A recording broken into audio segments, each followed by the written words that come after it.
It is therefore senseless to think of complaining, since nothing foreign has decided what we feel, what we live, or what we are. Do you think that I count the days? There is only one day left, always starting over. It is given to us at dawn and taken away from us at dusk. I'm going to smile, and my smile will sink down into your pupils, and heaven knows what it will become. Man is condemned to be free, because once thrown into the world, he is responsible for everything he does. It is up to you to give life a meaning. It's quite an undertaking to start loving somebody. You have to have energy, generosity, blindness. There is even a moment right at the start where you have to jump across an abyss. If you think about it, you don't do it. I am alone in the midst of these happy, reasonable voices. All these creatures spend their time explaining, realizing happily that they agree with each other. In heaven's name, why is it so important to think the same things altogether? My thought is me. That's why I can't stop. I exist because I think.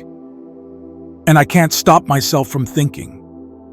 At this very moment, it's frightful. If I exist, it is because I am horrified at existing. I am the one who pulls myself from the nothingness to which I aspire. I want to leave, to go somewhere where I should be really in my place, where I would fit in. But my place is nowhere. I am unwanted.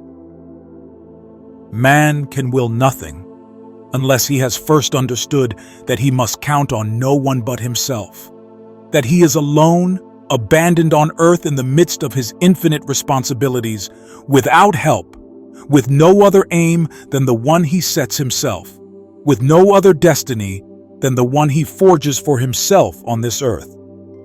Never believe that anti-Semites are completely unaware of the absurdity of their replies. They know that their remarks are frivolous, open to challenge. But they are amusing themselves, for it is their adversary who is obliged to use words responsibly, since he believes in words. The anti-Semites have the right to play. They even like to play with discourse, for, by giving ridiculous reasons, they discredit the seriousness of their interlocutors. They delight in acting in bad faith, since they seek not to persuade by sound argument, but to intimidate and disconcert. If you press them too closely, they will abruptly fall silent, loftily indicating by some phrase that the time for argument is past. The more sand that has escaped from the hourglass of our life, the clearer we should see through it. I am going to outlive myself. Eat, sleep, sleep, eat. Exist slowly, softly, like these trees, like a puddle of water, like the red bench in the streetcar. He was free, free in every way, free to behave like a fool or a machine, free to accept, free to refuse, free to equivocate, to marry, to give up the game, to drag this death weight about with him for years to come. He could do what he liked. No one had the right to advise him. There would be for him no good or evil unless he thought them into being. I felt myself in a solitude so frightful that I contemplated suicide. What held me back was the idea that no one, absolutely no one, would be moved by my death, that I would be even more alone in death than in life. Ha! To forget! How childish! I feel you in my bones. Your silence screams in my ears. You may nail your mouth shut. You may cut out your tongue. Can you keep yourself from existing? Will you stop your thoughts? I suppose it is out of laziness that the world is the same day after day. Today it seemed to want to change. And then anything could happen. This is what I thought. For the most banal even to become an adventure, you must, and this is enough, begin to recount it. This is what fools people. A man is always a teller of tales. He sees everything that happens to him through them, and he tries to live his own life as if he were telling a story. I have crossed the seas. I have left cities behind me.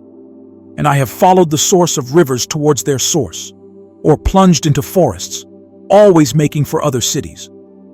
I have had women. I have fought with men. And I could never turn back any more than a record can spin in reverse.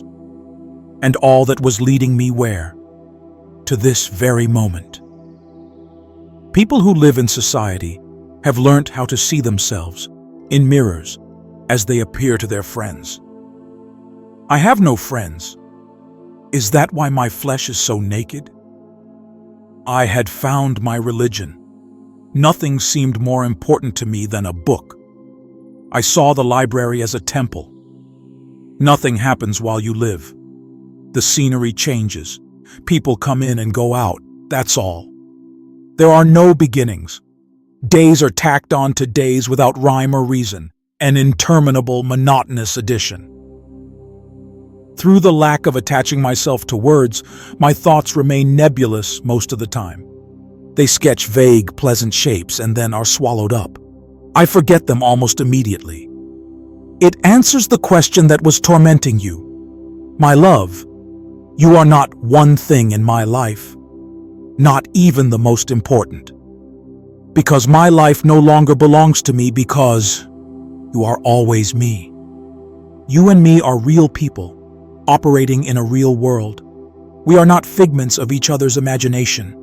I am the architect of my own self, my own character and destiny. It is no use whinging about what I might have been. I am the things I have done and nothing more. We are all free, completely free. We can each do any damn thing we want, which is more than most of us dare to imagine. In life, man commits himself and draws his own portrait, outside of which there is nothing. No doubt this thought may seem harsh to someone who has not made a success of his life.